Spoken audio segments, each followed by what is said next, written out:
Aeronautics vs. astronautics. Where do they differ? In the early 20th century, the world of aviation was rapidly evolving. New aircraft were being developed that could fly higher and faster than ever before. But as these aircraft reached new heights, engineers and scientists began to wonder just how high can an aircraft fly before it enters outer space. The question might seem simple enough, but it led to a fascinating investigation into the very nature of flight and the boundary between Earth's atmosphere and the vacuum of space. This investigation would eventually lead to the establishment of what we now call the Kármán Line, an imaginary boundary that separates the realm of aeronautics from that of astronautics. And it all started with a man named Theodore von Kármán.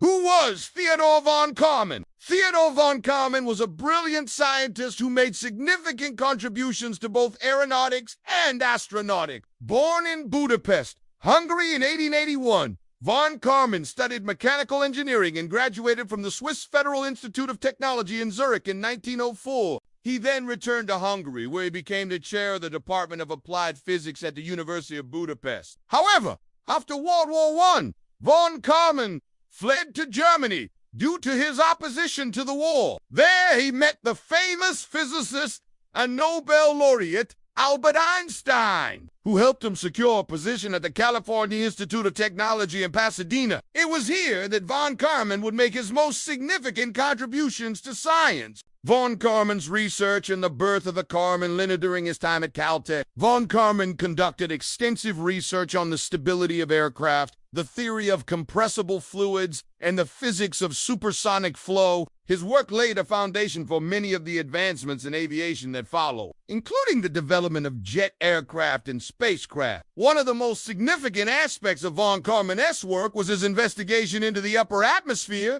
and the boundary between the atmosphere and space. At the time, there was no clear distinction between the two realms, and the question of where one began and the other ended was a matter of debate. Von Kármán approached the problem from a practical standpoint. He knew that as an aircraft ascended through the atmosphere, the air density would eventually become so thin that it would be impossible for wings to generate sufficient lift to support the aircraft. Therefore, he reasoned that the boundary between the atmosphere and space must occur at some altitude above the Earth's surface, where the air density was too low to support. To determine the altitude of this boundary, von Kármán turned to the scientific method. He collected data on the density of the atmosphere at various altitudes and analyzed it to find the point at which the density was low enough to preclude aerodynamic flight. After much deliberation and analysis, von Kármán concluded that the boundary between the atmosphere and space should be defined as the altitude at which the air density is 1/10,000th of its value at sea level. This altitude, now known as the Kármán Line, is located approximately 100 kilometers above the Earth's surface, establishing the Kármán Line as a standard while von Kármán's reasoning and methods were sound. The establishment of the Kármán Line as a standard was not without its challenges. Many scientists and aviation authorities were skeptical of the concept, and there was significant debate over whether or not an artificial boundary needed to be drawn between the atmosphere and space. However, as more and more data became available and as space travel became more and more feasible,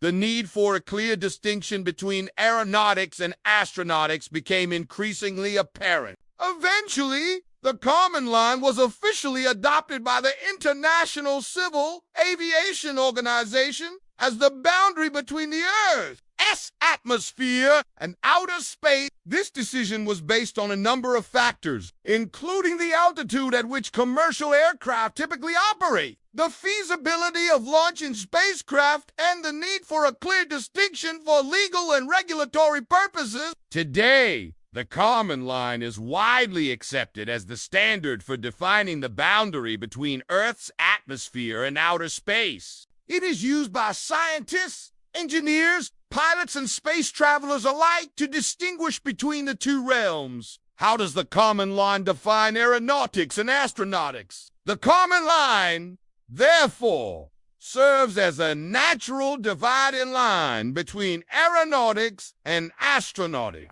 Aeronautics is the branch of engineering that deals with the design, construction and operation of aircraft. It encompasses everything from the development of new materials and propulsion systems to the testing and certification of aircraft for commercial use. On the other hand, astronautics is the study of spaceflight and the exploration of celestial bodies beyond Earth's atmosphere. It involves the development of spacecraft, launch vehicles, and propulsion systems capable of withstanding the extreme conditions of outer space and interplanetary travel. Below the Kármán Line, aeronautical engineers focused on developing aircraft that can navigate and operate within the Earth's atmosphere. They consider factors such as air density, wind patterns, and atmospheric pressure when designing aircraft components such as wings, engines, and control surfaces. As aircraft reach higher altitudes, the air density decreases, making it more difficult for wings to generate lift. To overcome this challenge, aeronautical engineers develop advanced wing designs and propulsion systems that can generate the necessary lift and thrust for high-altitude flight. In addition, they also consider the effects of supersonic and hypersonic speeds on aircraft performance and develop strategies to mitigate the associated challenges such as drag and thermal stress. Above the Kármán Line, however, the extremely low air density makes conventional aerodynamic flight impossible. Astronauts must rely on different principles to maneuver their vehicles and maintain orbit. Instead of wings and control surfaces, spacecraft use rocket engines and reaction control systems to make small adjustments that can propel them forward, change their direction, or maintain their position in orbit. These systems use the principle of conservation of momentum to generate thrust by expelling propellant out of a nozzle. The expelled propellant provides the thrust that propels the spacecraft forward, while the reaction control systems use cold gas thrusters to make smaller adjustments. In addition to propulsion systems, aerospace engineers also consider the effects of orbital mechanics on spacecraft design. They must take into account factors such as gravitational forces, orbital decay, and atmospheric drag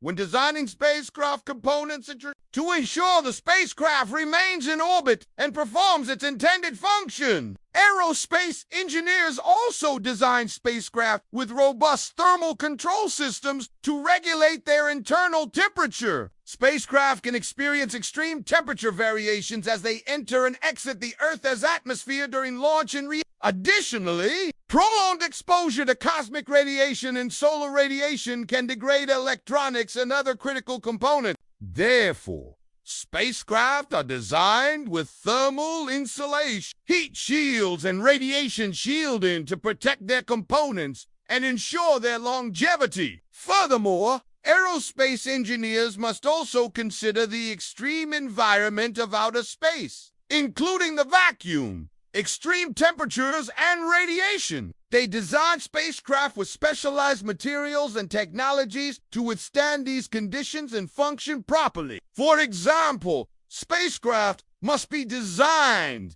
to maintain their structural integrity in the vacuum of space and to resist the effects of cosmic radiation. Aerospace engineers play a crucial role in developing innovative solutions to these challenges, ensuring that spacecraft can operate safely and effectively in the harsh environment of outer space. Conclusion: discovery of the Kármán Line revolutionized our understanding of flight and the boundary between the Earth's atmosphere and outer space. Theodore von Kármán, as pioneer in work, laid the foundation for the field of astronautics, and his concept of the Kármán Line continues to serve as a standard for defining the boundary between aeronautics and astronautics today. Whether you're an aviation enthusiast, a student of aerospace engineering, or simply someone who's fascinated by the wonders of flight, the story of the Kármán Line is sure to captivate your imagination and inspire you to reach new heights in your own pursuits. So if you're looking for a topic that'll take you to the edge of the atmosphere and beyond,